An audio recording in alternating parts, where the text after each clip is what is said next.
ഓം ശാന്തി 25/4/2024 പ്രഭാതമുരളി. മധുരമായ കുട്ടികളെ, ഈ പുരുഷോത്തമ യുഗം തന്നെയാണ് ഗീത എപ്പിസോഡ്. ഇതിൽ തന്നെയാണ് നിങ്ങൾ പുരുഷാർത്ഥം ചെയ്ത് ഉത്തമ പുരുഷൻ അർത്ഥം ദേവത ആകുന്നത്. ചോദ്യം: ഏത് കാര്യം സദാ സ്മൃതിയിലിരുന്നാൽ തോണി മറുകര എത്തും? ഉത്തരം: ഞങ്ങൾക്ക് ഈശ്വരീയ സംഘത്തിലിരിക്കണം എന്ന് സദാ ഓർമ്മയിലിരുന്നാൽ തോണി മറുകര എത്തും. സംഘദോഷത്തിൽ വരികയാണെങ്കിൽ, സംശയം വരികയാണെങ്കിൽ തോണി വിഷയസാഗരത്തിൽ മുങ്ങിപ്പോകും. ബാബ എന്താണോ മനസ്സിലാക്കി തരുന്നത് അതിൽ കുട്ടികൾക്ക് അല്പം പോലും സംശയം വരരുത്. ബാബ നിങ്ങൾ കുട്ടികളെ തനിക്ക് സമാനം പവിത്രവും ജ്ഞാനസാഗരവും ആക്കുന്നതിന് വേണ്ടി വന്നിരിക്കുന്നു. ബാബയുടെ സംഘത്തിൽ തന്നെ ഇരിക്കണം. ഓം ശാന്തി. ഭഗവാനു വാച 5000 വർഷങ്ങൾക്ക് മുമ്പ് മനസ്സിലാക്കി തന്നിരുന്ന അതേ രാജയോഗമാണ് അച്ഛൻ പഠിപ്പിച്ചുകൊണ്ടിരിക്കുന്നത് എന്ന് കുട്ടികൾക്കറിയാം. എന്നാൽ ലോകർക്ക് ഇതൊന്നും അറിയില്ല. അതിനാൽ ഗീതയുടെ ഭഗവാൻ എപ്പോൾ വന്നു എന്ന് അവരോട് ചോദിക്കണം.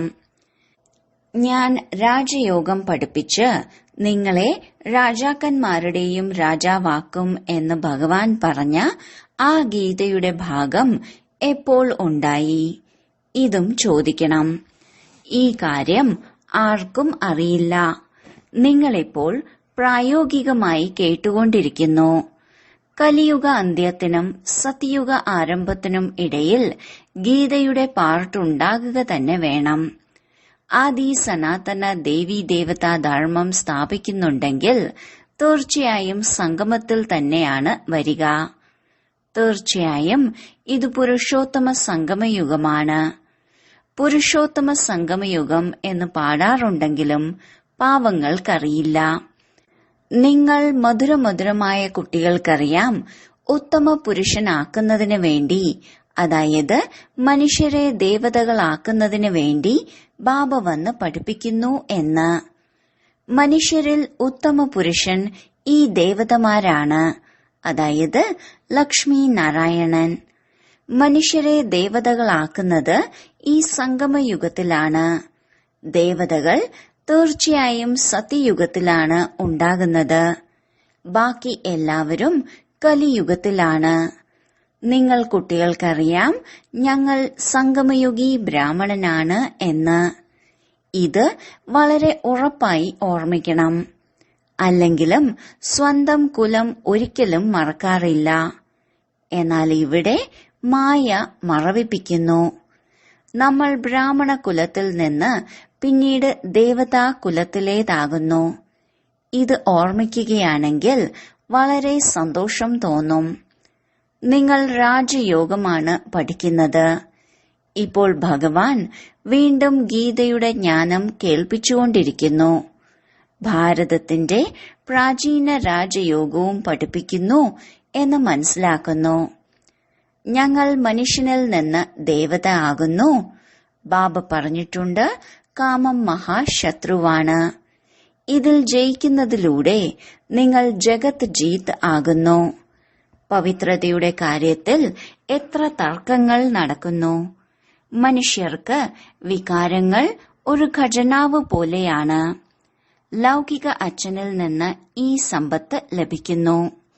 കുട്ടിയായാൽ പിന്നെ അച്ഛനിൽ നിന്ന് ഏറ്റവും ആദ്യം ഈ സമ്പത്ത് ലഭിക്കുന്നു.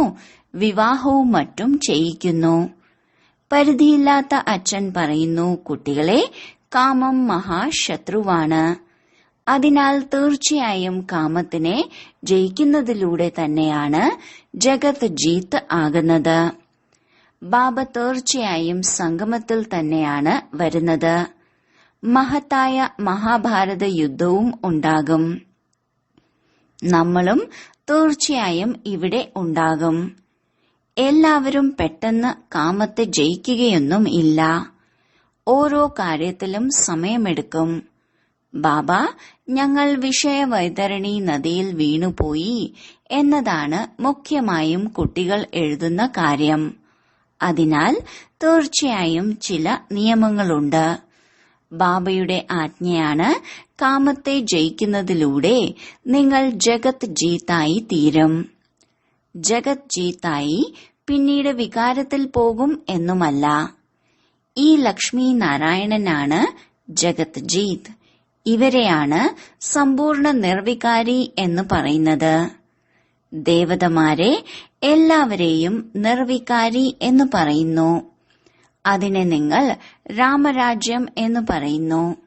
അത് നിർവികാരി ലോകമാണ്. ഇത് വികാരി ലോകമാണ്.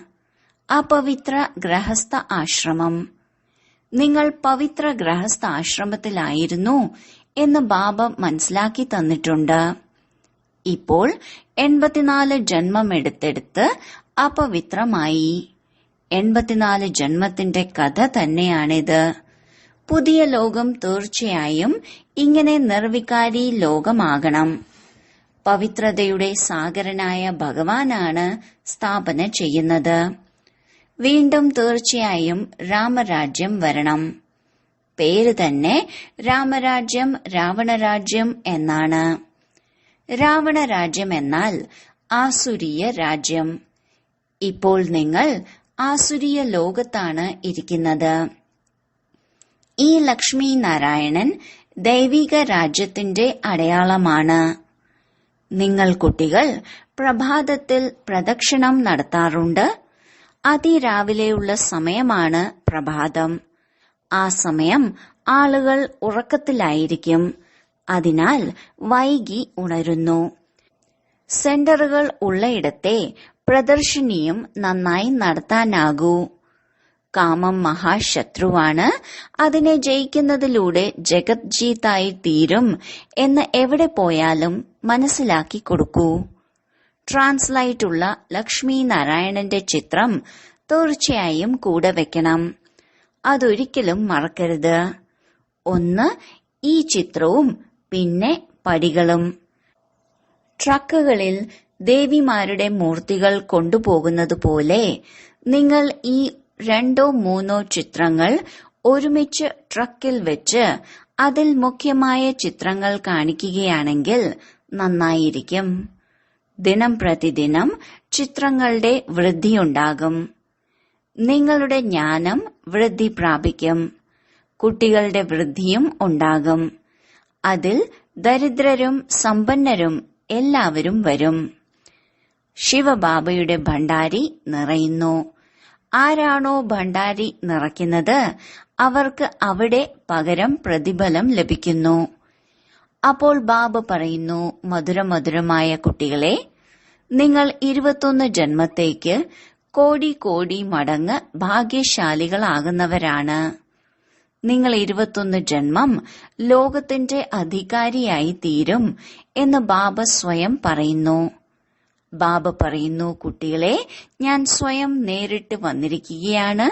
നിങ്ങൾക്ക് വേണ്ടി ഉള്ളം കൈയിൽ സ്വർഗം കൊണ്ടുവന്നിരിക്കുകയാണ്. കുട്ടികൾ ജനിക്കുമ്പോൾ അവർക്ക് വേണ്ടിയുള്ള സമ്പത്ത് അച്ഛന്റെ കയ്യിൽ തന്നെ ഉള്ളതുപോലെ. ബാബ പറയുന്നു, ഈ വീടും കുടുംബവും എല്ലാം നിങ്ങൾക്ക് തന്നെയാണ്.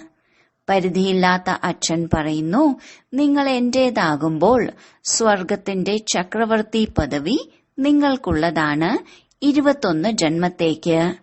കാരണം നിങ്ങൾ കാലനെ ജയിക്കുന്നു. അതിനാൽ ബാബയെ മഹാകാലൻ എന്ന് പറയുന്നു. മഹാകാലൻ കൊല്ലുന്നവനൊന്നുമല്ല. ആ മഹാകാലന്റെയും മഹിമ പാടാറുണ്ട്. ഭഗവാൻ യമദൂതനെ അയച്ച് വിളിപ്പിക്കുന്നു എന്ന് വിചാരിക്കുന്നു.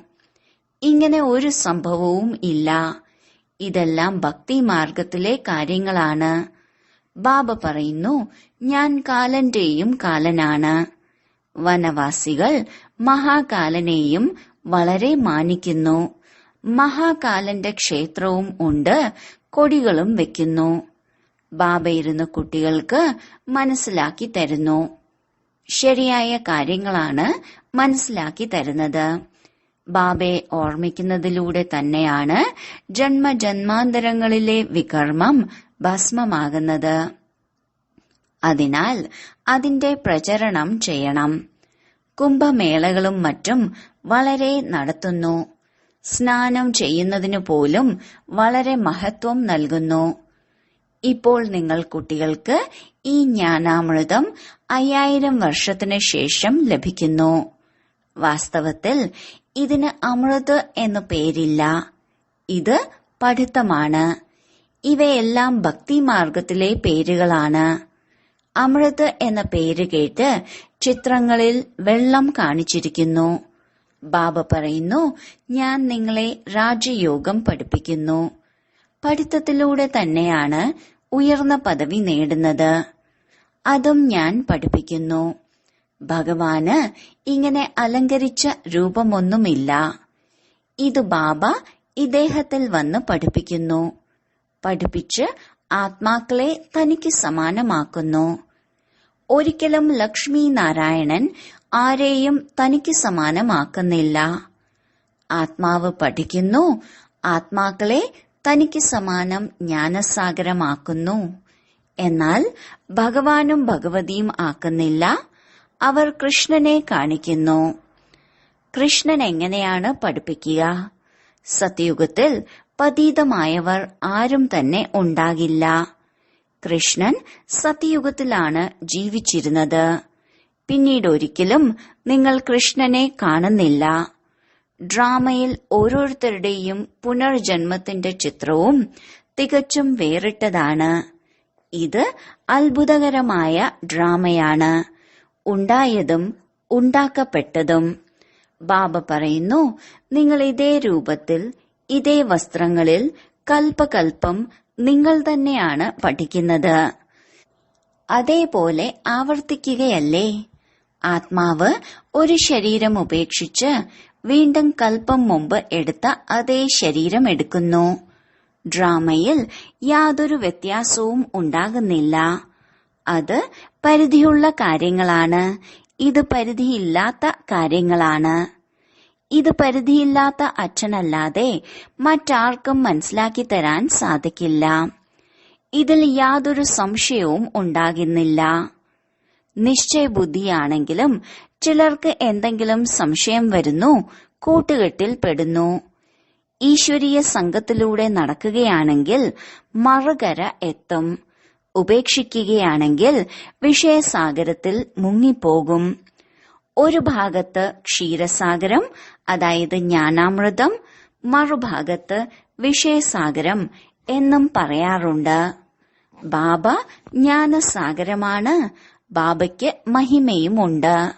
ബാബയ്ക്കുള്ള മഹിമ ലക്ഷ്മി നാരായണന് നൽകാൻ സാധിക്കില്ല. കൃഷ്ണൻ ജ്ഞാനസാഗരനൊന്നുമല്ല. ബാബ പവിത്രതയുടെ സാഗരനാണ്. യഥാർത്ഥത്തിൽ ദേവതകൾ സത്യത്രേതായുഗത്തിൽ പവിത്രരായിരുന്നു. എന്നാൽ സദാകാലത്തേക്കല്ല. എന്നാലും പകുതി കൽപ്പത്തിനു ശേഷം വീഴുന്നു. ബാബ പറയുന്നു, ഞാൻ വന്ന് എല്ലാവരുടെയും സദ്ഗതി ചെയ്യുന്നു. സദ്ഗതി ദാതാവ് ഞാൻ മാത്രമാണ്. നിങ്ങൾ സദ്ഗതിയിൽ പോകുമ്പോൾ പിന്നെ ഈ കാര്യങ്ങൾ തന്നെ ഉണ്ടാകുന്നില്ല. ഇപ്പോൾ നിങ്ങൾ കുട്ടികൾ സന്മുഖത്തിരിക്കുന്നു. നിങ്ങളും ശിവബാബയിൽ നിന്ന് പഠിച്ച് ടീച്ചറാകുന്നു. പ്രധാന പ്രിൻസിപ്പൽ ബാബയാണ്. നിങ്ങൾ വരുന്നതും ആ ബാബയുടെ അടുത്തേക്കാണ്. ഞങ്ങൾ ശിവബാബയുടെ അടുക്കൽ വന്നിരിക്കുന്നു എന്ന് പറയുന്നു. ശിവബാബ നിരാകാരനാണ്. ശരിയാണ്, ബാബ ഇദ്ദേഹത്തിൽ വരുന്നു. അതിനാൽ ബാബ്ദാദയുടെ അടുത്തേക്ക് വരുന്നു എന്ന് പറയുന്നു. ഈ ബ്രഹ്മബാബയാണ് ശിവബാബയുടെ രഥം. അതിലാണ് ബാബയുടെ സവാരി. അദ്ദേഹത്തെ രഥം, കുതിര എന്നെല്ലാം പറയുന്നു. ഇതിലും ഒരു കഥയുണ്ട്. ദക്ഷ പ്രജാപതി യജ്ഞം രചിച്ചു. കഥയെല്ലാം എഴുതിയിട്ടുണ്ട്. എന്നാൽ അങ്ങനെയൊന്നുമില്ല. ശിവഭഗവാനു വാച, ഭാരതത്തിൽ എപ്പോൾ ധർമ്മഗ്ലാനി സംഭവിക്കുന്നുവോ അപ്പോൾ ഞാൻ വരുന്നു. ഗീതാ പാരായണക്കാർ പറയുന്നുണ്ട് യഥാ യഥാഹി, എന്നാൽ അർത്ഥം മനസ്സിലാക്കുന്നില്ല. ഇത് നിങ്ങളുടെ വളരെ ചെറിയ വൃക്ഷമാണ്. ഇതിന് കൊടുങ്കാറ്റും ഏൽക്കുന്നു. പുതിയ വൃക്ഷമല്ലേ? പിന്നെ ഈ അടിത്തറയും ഉണ്ട്. ഇത്രയും അനേകം ധർമ്മങ്ങൾക്കിടയിൽ ഒരു ആദി സനാതന ദേവീദേവതാ ധർമ്മത്തിന്റെ തൈനടൽ ബാബ നടത്തുന്നു. എത്ര പരിശ്രമമാണ്! മറ്റുള്ളവർക്ക് പരിശ്രമം ഉണ്ടാകുന്നില്ല. അവർ മുകളിൽ നിന്ന് വന്നുകൊണ്ടിരിക്കുന്നു. ഇവിടെ സത്യത്രേതാ യുഗത്തിൽ വരുന്ന ആത്മാക്കളെയും ഇരുത്തി പഠിപ്പിക്കുന്നു. ആരാണോ പതീതമായവർ അവരെ പവിത്ര ദേവതകളാക്കി മാറ്റുന്നതിനു വേണ്ടി ബാബ ഇരുത്തി പഠിപ്പിക്കുന്നു. ഇദ്ദേഹവും ഗീത വളരെ പഠിച്ചിരുന്നു. ഇപ്പോൾ ആത്മാക്കളെ ഓർമ്മിച്ച് ദൃഷ്ടി നൽകി അവരുടെ പാപം ഇല്ലാതാക്കുന്നു. ഭക്തിമാർഗത്തിൽ ഗീതയുടെ മുന്നിൽ വെള്ളം വെച്ച് ഇരുന്നു പഠിക്കുന്നു. പിതൃക്കളെ ഉദ്ധരിക്കുകയാണ് എന്ന് മനസ്സിലാക്കുന്നു. അതിനാൽ പിതൃക്കളെ ഓർമ്മിക്കുന്നു. ഭക്തിയിൽ ഗീതയ്ക്ക് വളരെ ബഹുമാനം നൽകുന്നു. ബാബ ചെറിയ ഭക്തനായിരുന്നില്ലല്ലോ. രാമായണം എന്നിവയെല്ലാം പഠിച്ചിരുന്നു. വളരെ സന്തോഷമുണ്ടായിരുന്നു. അതെല്ലാം കഴിഞ്ഞുപോയി. ഇപ്പോൾ ബാബ പറയുന്നു, കഴിഞ്ഞതിനെക്കുറിച്ച് ചിന്തിക്കരുത്. ബുദ്ധിയിൽ നിന്ന് എല്ലാം കളയൂ. ബാബ സ്ഥാപനയും വിനാശവും രാജധാനിയുടെ സാക്ഷാത്കാരവും കാണിച്ചുകൊടുത്തു. അതിനാൽ പക്ക ആയി. ഇവയെല്ലാം നശിക്കാനുള്ളതാണ്. ഇതാദ്യം അറിഞ്ഞിരുന്നില്ല. ബാബ മനസ്സിലാക്കി തന്നു, ഇതെല്ലാം നടക്കും. അധികം വൈകില്ല. ഞാൻ പോയി ഈ രാജാവാകും. ബാബ എന്തെല്ലാം മനസ്സിലാക്കിക്കൊണ്ടിരുന്നു എന്നറിയില്ല. ബാബയുടെ പ്രവേശനം എങ്ങനെ ഉണ്ടായി എന്ന് നിങ്ങൾ കുട്ടികൾ മനസ്സിലാക്കി. എന്നാൽ ഈ കാര്യങ്ങൾ ആളുകൾ മനസ്സിലാക്കുന്നില്ല. ബ്രഹ്മ, വിഷ്ണു, ശങ്കരന്റെ പേര് പറയും. എന്നാൽ ഈ 3 പേരിൽ ഭഗവാൻ ആരിൽ പ്രവേശിക്കുന്നു എന്നറിയുന്നില്ല. അതിനാൽ ലോകർ വിഷ്ണുവിന്റെ പേര് പറയുന്നു. ഇപ്പോൾ വിഷ്ണു ദേവതയാണ്. അദ്ദേഹം എങ്ങനെ പഠിപ്പിക്കും? ബാബ സ്വയം പറയുന്നു, ഞാൻ ഇദ്ദേഹത്തിൽ പ്രവേശിക്കുന്നു. അതിനാൽ ബ്രഹ്മാവിലൂടെ സ്ഥാപന എന്ന് കാണിക്കുന്നു. ഒന്ന് പാലന, മറ്റൊന്ന് വിനാശം. ഇത് വളരെ മനസ്സിലാക്കേണ്ട കാര്യങ്ങളാണ്. ഭഗവാനുവാച, ഞാൻ നിങ്ങളെ രാജയോഗം പഠിപ്പിക്കുന്നു. രാജയോഗം പഠിപ്പിച്ച് രാജപദവിയിൽ എത്തിക്കുന്നു. ആ ഭഗവാൻ എപ്പോൾ വന്നു എന്ന് ഇപ്പോൾ നിങ്ങൾ മനസ്സിലാക്കുന്നു. 84 ജന്മത്തിന്റെ രഹസ്യവും മനസ്സിലാക്കി. പൂജ്യരെക്കുറിച്ചും പൂജാരിയെക്കുറിച്ചും മനസ്സിലാക്കി. മുഴുവൻ ലോകവും ആഗ്രഹിക്കുന്ന വിശ്വത്തിലെ ശാന്തിയുടെ രാജ്യം ഈ ലക്ഷ്മി നാരായണന്റേതായിരുന്നു. ലക്ഷ്മി നാരായണന്റെ രാജ്യമായിരുന്നപ്പോൾ എല്ലാവരും ശാന്തിധാമിലായിരുന്നു. ഇപ്പോൾ നമ്മൾ ശ്രീമതത്തിലൂടെ ഈ കാര്യങ്ങൾ ചെയ്തുകൊണ്ടിരിക്കുന്നു. അനേക തവണ ചെയ്തിരുന്നു, ഇനിയും ചെയ്തുകൊണ്ടിരിക്കും. കോടികളിൽ ചിലർ മാത്രം വരും എന്നും അറിയാം. ദേവീദേവതാ ധർമ്മത്തിലുള്ളവർക്ക് തന്നെയാണ് വരാൻ തോന്നുന്നത്. ഭാരതത്തിന്റെ തന്നെ കാര്യമാണ് ഇതെല്ലാം. ഈ കുലത്തിലുള്ളവർ വന്നുകൊണ്ടിരിക്കുന്നു, വീണ്ടും വന്നുകൊണ്ടിരിക്കും. നിങ്ങൾ വരുന്നത് പോലെ പ്രജകളും വന്നുകൊണ്ടിരിക്കും. നന്നായി പഠിക്കുന്നവർ നല്ല പദവിയും നേടുന്നു. മുഖ്യ കാര്യം ജ്ഞാനയോഗമാണ്. യോഗത്തിനു വേണ്ടി ജ്ഞാനം വേണം. പിന്നെ പവർ ഹൌസിനോട് യോഗം വേണം. യോഗത്തിലൂടെ വികർമ്മം വിനാശമാകും. ആരോഗ്യവും സമ്പത്തും ഉള്ളവർ ആകും. പദവിയോടുകൂടി ജയിക്കും. ശരി, വളരെ കാലത്തെ വേർപാടിന് ശേഷം തിരിച്ചു കിട്ടിയ മധുരമധുരമായ കുട്ടികൾക്ക് മാതാവും പിതാവുമായ ബാബ്ദാദയുടെ സ്നേഹസ്മരണകളും സുപ്രഭാതവും. ആത്മീയ അച്ഛന്റെ ആത്മീയ കുട്ടികൾക്ക് നമസ്കാരം. ധാരണയ്ക്കുള്ള മുഖ്യസാരം. ഒന്ന്, ഏത് കാര്യമാണോ കഴിഞ്ഞുപോയത് അതിനെക്കുറിച്ച് ചിന്തിക്കരുത്. ഇതുവരെ എന്തു പഠിച്ചുവോ അവയെല്ലാം മറക്കണം. ഒരേയൊരു ബാബയിൽ നിന്ന് കേൾക്കണം. തന്റെ ബ്രാഹ്മണ കുലത്തെ സദാ ഓർമ്മിക്കണം. 2, പൂർണമായും നിശ്ചയബുദ്ധിയായി ഇരിക്കണം. ഒരു കാര്യത്തിലും സംശയം ഉണ്ടാകരുത്. ഈശ്വരീയ സംഘവും പഠിത്തവും ഒരിക്കലും ഉപേക്ഷിക്കരുത്. വരദാനം: ആത്മീയ പ്രിയതമന്റെ ആകർഷണത്തിൽ ആകർഷിതരായി പരിശ്രമത്തിൽ നിന്ന് മുക്തമാകുന്ന ആത്മീയ പ്രിയതമയായി ഭവിക്കൂ. പ്രിയതമൻ തന്റെ ലയിച്ചിരിക്കുന്ന പ്രിയതമകളെ കണ്ട് സന്തോഷിക്കുന്നു. ആത്മീയ ആകർഷണത്തിൽ ആകർഷിതരായി തന്റെ സത്യമായ പ്രിയതമനെ അറിഞ്ഞിരിക്കുന്നു, നേടിയിരിക്കുന്നു, യഥാർത്ഥ സ്ഥാനത്ത് എത്തിയിരിക്കുന്നു. എപ്പോൾ ഇങ്ങനെയുള്ള പ്രിയതമകളായ ആത്മാക്കൾ ഈ പ്രേമത്തിന്റെ രേഖയ്ക്ക് ഉള്ളിൽ എത്തുന്നുവോ അപ്പോൾ അനേക പ്രകാരത്തിലുള്ള പരിശ്രമത്തിൽ നിന്ന് മുക്തമാകുന്നു. എന്തുകൊണ്ടെന്നാൽ ഇവിടെ ജ്ഞാനസാഗരന്റെ സ്നേഹത്തിന്റെ അലകൾ, ശക്തിയുടെ അലകൾ സദാസമയത്തേക്ക് റിഫ്രഷ് ആക്കുന്നു. ഇത് മനോരഞ്ജനത്തിനുള്ള വിശേഷ സ്ഥാനമാണ്.